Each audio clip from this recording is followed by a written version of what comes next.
Let's start, with your permission, with the situation between Russia and Azerbaijan. Well, it seems to me that it is really necessary to prepare it, as much as possible, because it is not that simple. It is not for nothing that this case happened in 2001, yes, they took it, and now in 2005, that is how they are starting to investigate it. Please forgive me for detaining so many representatives of the Azerbaijani diaspora in Yekaterinburg. Yes, in particular, 2 people died as a result of this detention.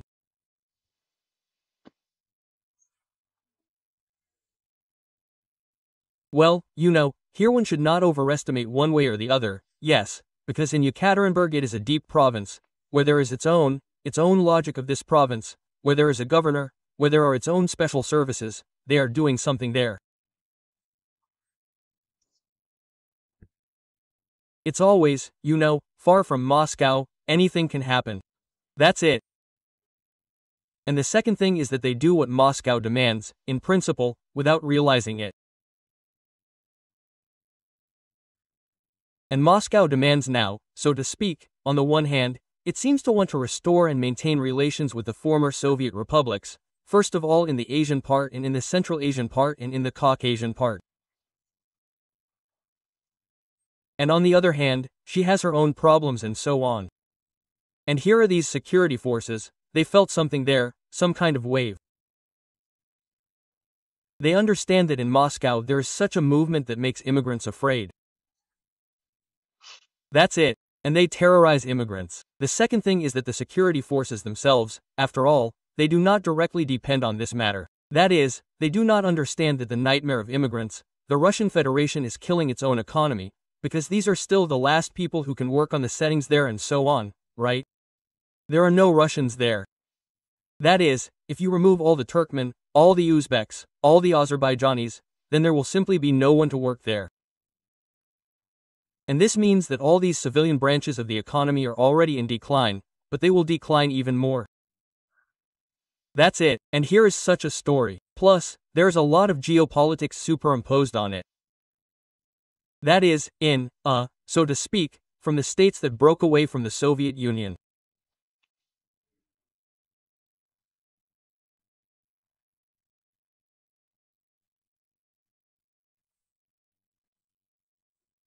Control, of course, is all Transcaucasia and Central Asia, they are now focused on Turkey and China.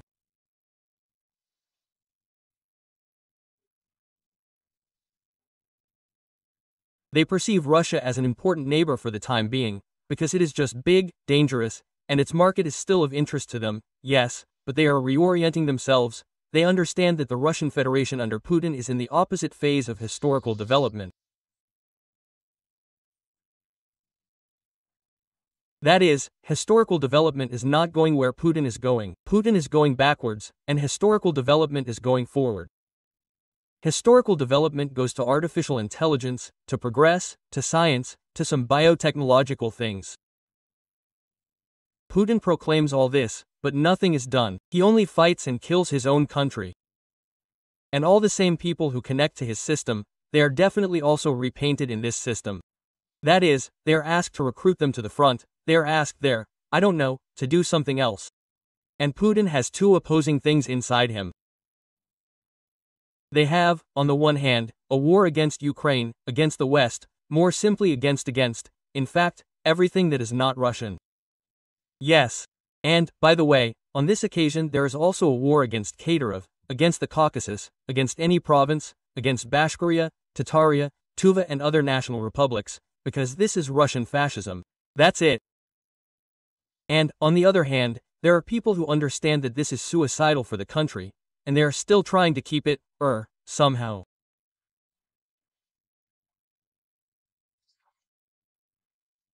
Putin and Aliyev have had a very difficult relationship for a long time, because Aliyev is one of the most independent statesmen in post-Soviet history, and this is a paradox, because he is, in general, a dictator, yes, we all understand that there is little democracy, yes, but precisely because he is a dictator, he is part of clinch with Putin, because he himself wants to be an independent dictator.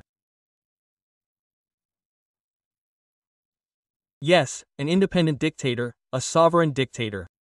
And the most important thing is that Azerbaijan has an economic base in order to be independent from Russia. Moreover, in many ways, Putin is very dependent on Azerbaijan, because transport routes pass through Azerbaijan, not only Russian, but also Chinese, because there are many all sorts of things there.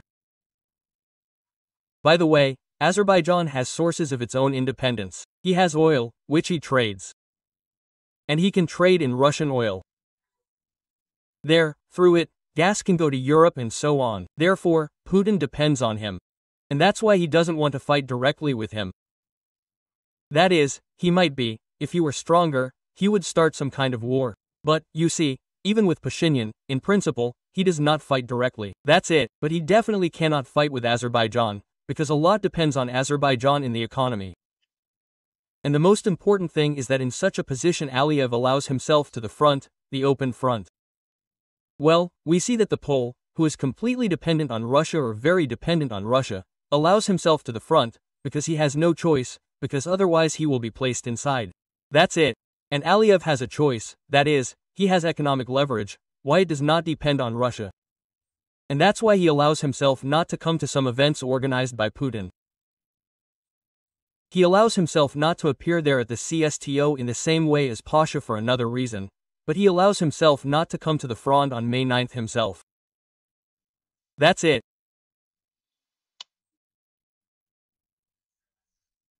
Moreover, this part of Russia, so to speak, which is fascist and imperial, has post-imperial pains, they cannot overcome themselves and they cannot begin to treat their neighbors as equals.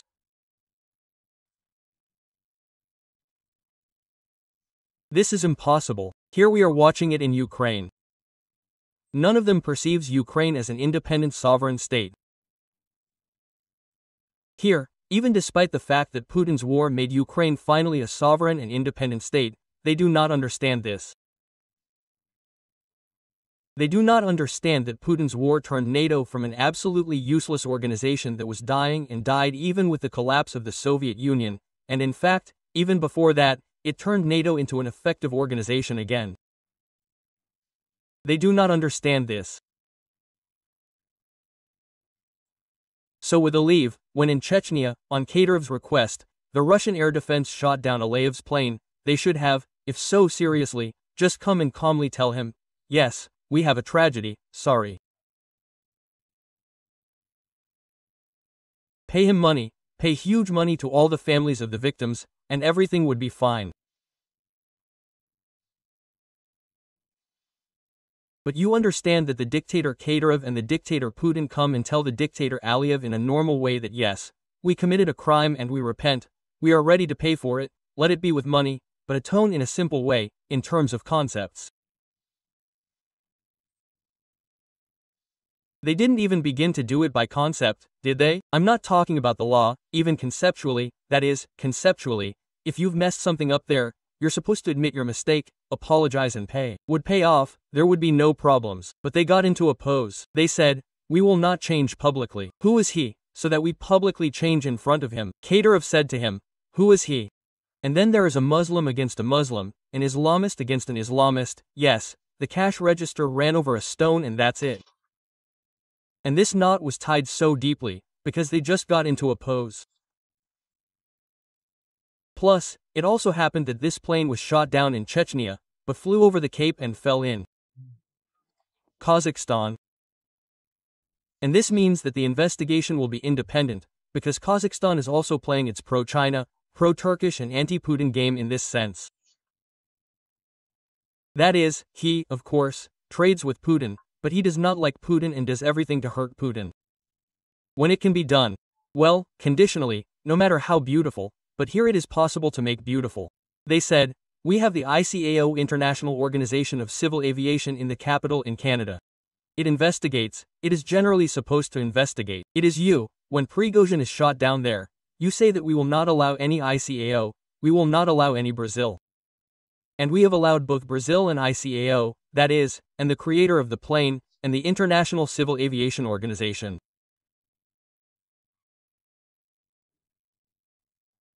And they all said that the plane was shot down, because it was an external impact in Chechnya.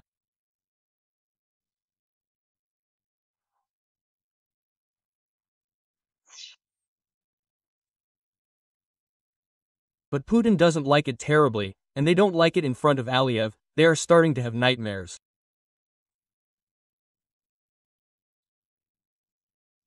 It was not the idea of either Kadyrov or Putin.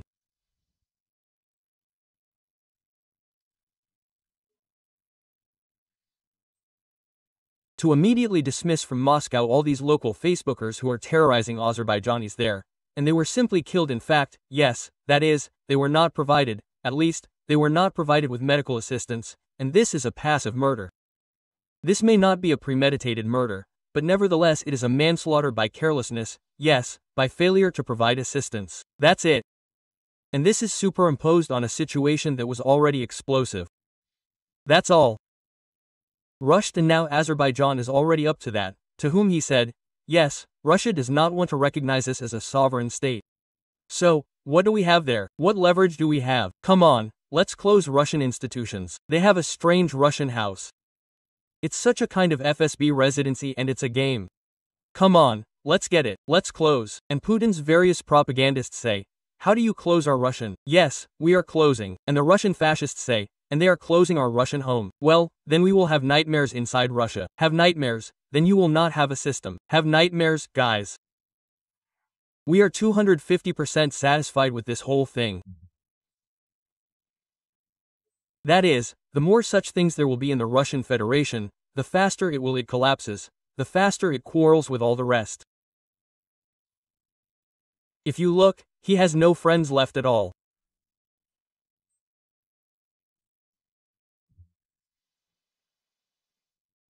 That is, even China is already squeezing it out of Africa, where it came and squeezed out France. There is a reason. They understand that they came there, they made a mess, but they don't pay money, they don't want to do anything, they don't invest anything.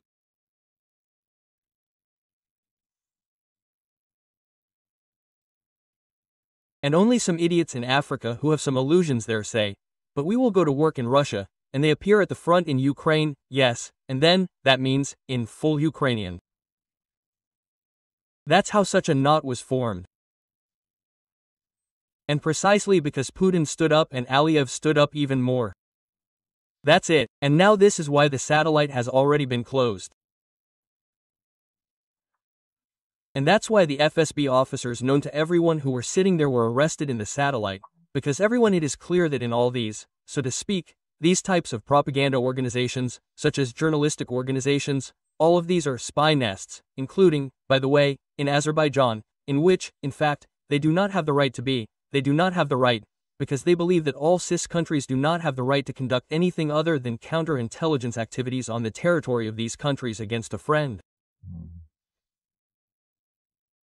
This is the same, just as under the Soviet Union in Germany, the Soviet Union had no right to conduct any investigations against the GDR. It was possible to arrange cooperation there, but it was impossible to replace in the same way. The Stasi could not conduct its operational activities on the territory of the Soviet Union. They are not used to it. They all have an imperial mentality, I mean in the Russian Federation. And that's why they can't come to terms with the fact that some country is really independent from them and can really exist without Putin, without the Russian Federation. Azerbaijan exists perfectly well without any Putin, without any Russian Federation. Yes. And Aliyev shows it to them, because it's nice to show when you're real. You're not Putin bluffing all the time. Yes, Putin puffs out his cheeks, says, I have some hazelnuts there. He doesn't have any hazel, they don't have any Sarmatians. This is all an absolute bluff. That's it. But Aliyev's economy does not really depend on the Russian Federation. Well, it's just real. And Putin really depends on him, because all the roads to Iran go through Azerbaijan. Of course, it is still possible to go to the Caspian Sea, but not to the Caspian Sea. You are being transported by these barges to Iran. That is, we still need a railway, and the railway is either Kazakhstan and all of Central Asia, or Azerbaijan. There is no other way to get to Iran, right? That's it. Well, it even flies there, in general, you know. Some Russian plane can be accidentally shot down by an Azerbaijani anti-missile somewhere, even at the TP next time. If suddenly there is something there, as it were, and then they change, they will say, yes, you know, we have it there by accident, yes, we were aiming, of course, at the Taliban, at someone, yes, or at ISIL, and we hit you. Well, I'm sorry. Sergey Olegovich, so that I can close this topic with thanks for explanation. Look, does this case open the possibility for Ilham Aliyev to take a more pronounced position in terms of supporting Ukraine? Yes?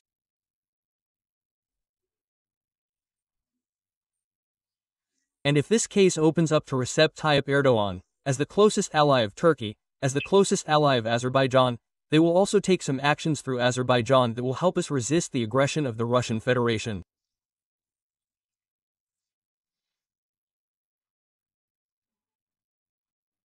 The most important thing is that Azerbaijan has never, by the way, shared the Russian point of view on the sovereignty of all newly formed countries there, because in this sense it has exactly what China does not want to do.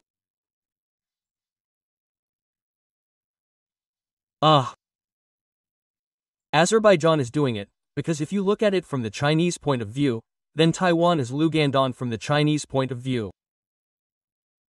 Yes. And that is, if they say that Taiwan is our Chinese, then they should have supported Ukraine, not Putin. Azerbaijan is doing it. That is, he says that there cannot be any newly formed ones on our territory that are subject to some other state. And that is why we do not recognize the annexation of Crimea, nor all these DNR, LNRT and other all sorts of things. And, accordingly, we do not support Putin in this sense. He doesn't go into a clinch, he doesn't, so to speak, Azerbaijan doesn't announce it, doesn't go to demonstrations in Ukraine, and so on. He quietly allocates $50 million for humanitarian projects in Ukraine and says that we observe the current international law. And the present international law is the right, so to speak, to protect one's territory and protect the sovereignty of one's territory. That's it, and from this point of view, Azerbaijan is in a clinch with Putin. It is not necessary to overestimate this, either, because Ilham Aliyev is still a dictator. He is essentially the same as Putin, only the Azerbaijani Putin, yes, and therefore, when something economically suited him, he was with Putin, no problems. But when he realizes that he is stronger than Putin in some area, he makes it clear to him immediately. That's it, and he, as you rightly say, has real leverage. That is, it is not only its economic independence, but it also has Turkey, with which it practically builds the same relations as Russia and Belarus. That is, roughly speaking, they speak practically the same language, they have common borders. And they say that now they consider both of their armies to be a single army. That is, the Turkish peace, yes, this is the Cherski peace, yes. And, by the way, Turkey is looking at Central Asia in this sense. And in this sense, by the way, Turkey has a confrontation with China, because China is a huge economy, and Turkey is history, language, traditions, and so on. That's it. And plus Muslim countries, which means that the religion is one, yes, which, by the way, is persecuted in China.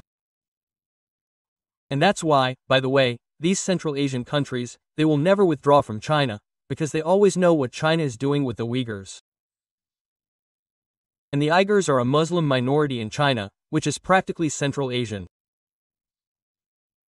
It's 1-to-1, they have Central Asian and Central Asian roots. Therefore, geopolitics is very complicated here. Plus, all the time, it is necessary to remember that Turkey is a NATO country, that Erdogan, of course, is like yours and ours, he is with Putin, you are there, and so on, but he is a NATO country, he is included in the NATO bloc, and yes, American nuclear weapons are located on his territory, on Erdogan's territory. They, of course, do not admit it, they say that they are all in vet, that it has 50 nuclear weapons there. And ironically, I'm sorry, Sergey Olegovich, yes, Putin is not embarrassed by the fact that it is normal to go to Istanbul for negotiations or to the NKRU, right? That is, as it were. No. Therefore, I am telling you that Putin will never come to Istanbul or Ankara. They invite him, they say to him, come on. Well, Putin says that he is at war with NATO. How will he go to Ankara or Istanbul? Well, that's what I'm talking about, right? Because if you come there, they will take you there and arrest you, and then they will say, and we have NATO. Quote, that's why he will never go there. This is all talk about nothing. And therefore there will be no meeting there, neither with Trump nor with anyone. There will never be any Putin there in his life. That's it. And if, of course, I can make a mistake, there is still a 2% probability, but it is a 2% probability. And it is so ideologically incompatible with Putin that he will physically go there. He is even afraid to go to Brazil now. Moreover, they already say in plain text that he is not going there because he is afraid that he will be arrested. Well, yes, indeed, by the way, it is clear in Brazil, yes, Xi Jinping is not going to Brazil for BRICS for another reason, but again, we will definitely discuss this next week, because it will take place, we will know exactly what he will talk about. You know, a little yes, yes, please. No, the summit will not take place. There will be no summit, because Slava, what is a summit? Himself. Well, yes, if so, of course, representation of statesmen. Yes, yes, yes, of course. If a person does not come from China, then what is China? China is 60% of BRICS. If China is the first person to come, BRICS will not come, they said. Yes, there will be a prime minister, and this is Sa. And we know that Xi Jinping will not come and Putin will not come. That's it, there is no Sampri in Brazil. Now it will just be an event. The event. BRICS event, yes, well, there will be no summit there. Yes, here you are absolutely right, as in these cases constantly. Thank you for the clarification. They are important, so you teach us and we learn. And thanks for that and for that. Sergey Olegovich, I probably wanted a little bit, literally a minute of philosophy, you know. You once talked about the CIS countries and said, look, there is a dictator. If the Baltic countries are left behind, yes, how, well, those that left the Union, well, that's understandable, yes, that's precisely in the classical sense, which in recent years has happened to the front-runners, the front-runners, listen, that's how almost all dictators turn out, yes, Ukraine, you think, is almost the only country, here, which directly had democratic presidents. And Yanukovych was in Ukraine. Well, there was Yanukovych, yes, I'm talking practically a pro-Russian dictator who was not given the opportunity to develop, because in Ukraine there is democracy and a developed society, public opinion, which does not exist in Russia, which does not exist in all these countries. Yes, all dictators. And in this situation, you know, it is clear where everything came from. They all came out from the Russian Empire, from the Soviet Union, that is, from the dictatorship, yes, and plus they also have, so to speak, the structure of the state.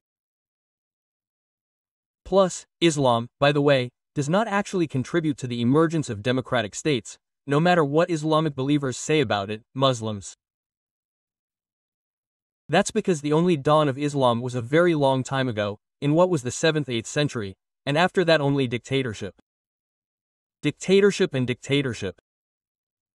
That's what I got, yes, it turns out that there are dictatorship, but there are different dictatorship. A dictatorship can be an enlightened dictatorship, yes, because Peter I is an enlightened dictator. And Louis I in France is an enlightened dictator. He is the same dictator as Pyotr I in the same way, there is the king of the sun, yes, the state. It's me, it's him. That's it. But an enlightened dictator can make Catherine II an enlightened dictator. A dictator, but an enlightened one, that is, a person who tries to do something for his country. Who was Alexander there? Who was the second consecrated dictator or the third? I confuse them all the time. The first was dictated.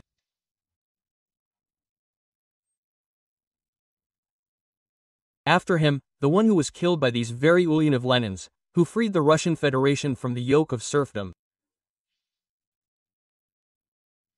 And so on. That is, the very fact of a dictatorship is not yet a fact that everything will be bad there, because sometimes, if the country is still how people can be at different levels of development. We understand that Chechnya, in principle, can potentially be free somewhere, but it will still be a dictatorship, because it has a tribal system, yes, and therefore there is a completely different device, but there it is necessary for an enlightened person to come to power and for him to think. Well, it is clear that he will have his palaces and so on, but for him to think more about the people, and then about himself, or, let's say, he would not forget the people, right?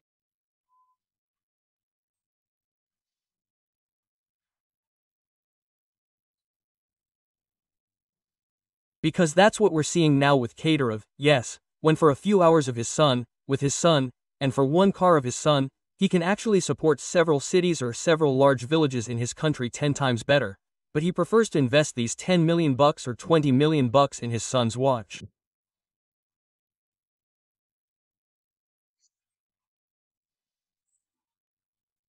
Against this background, Jeff Bezos's wedding, yes, acquired a little bit of locality, despite, yes, the budget, the beautiful location where it took place. Well, that's right, again, the irony that such a philosophical context implies. No, there is a fundamental difference here, because they put them in the same row. I watched several media where the wedding is business and the wedding, this is me, by the way, do not put them in the same row. You understand? Yes, what I'm talking about. I understand. I am for our viewers, not for you. Yes, of course. That business is an entrepreneur who has made himself $1 billion. He has earned money, and he is free to spend this earned money wherever and however he wants. There are no problems here, I have no complaints about him. And he does it even more modestly. It's still more modest. These claims can be made by the residents of Venice, who suddenly have half a city. Here they have claims, and it is their own internal business, what kind of claims they present to him. I have no complaints about him, he earned his money and spends it the way he wants. But Kadyrov did not earn any of his money. Because for Kadyrov it is a tribute that the Russian Federation and the Russian people pay to the Chechen Khanate for him to sit there quietly, without bothering anyone in Russia. How? Well, by the way, this is done regularly, one might say, and now they are slowly starting to beat him on the hands. When they start beating the military police there, somewhere in Moscow they start trying to kidnap some businessmen. We don't like them, they are all defeated, they are the same, there is no place where they put pressure on those against whom they often fight. But the fact is that Kadyrov did not earn a single penny of Russian money. This is all the manna from heaven that fell on him from Putin's pocket. And that's why he spends this heavenly manna on himself, so that he spends it not on his own, not on his tribe, not on his clan, not on his tribal state, but on his son. Here are the complaints against him. By the way, we have no complaints, again. I don't care about Savak Vladimir, his ego, his son's ego. But the Chechens who understand that today your mother will die in the hospital because she has no medicine. And this is because Kadyrov spent $20 million on his son's watch. Tomorrow someone will die there from hunger, from the cold, and from something else, because you don't have a road, you don't have that, you don't have everything in your village, because again, they spend on one family, and this family rolls like cheese and butter, and the whole republic rots there, and so on. Except for those people who were attracted to Kadyrov. And that is, in what organization? That is, in this republic, you can only live a more or less normal life by sticking to this monster. If you can't suck it or don't want to suck it, then you will live badly.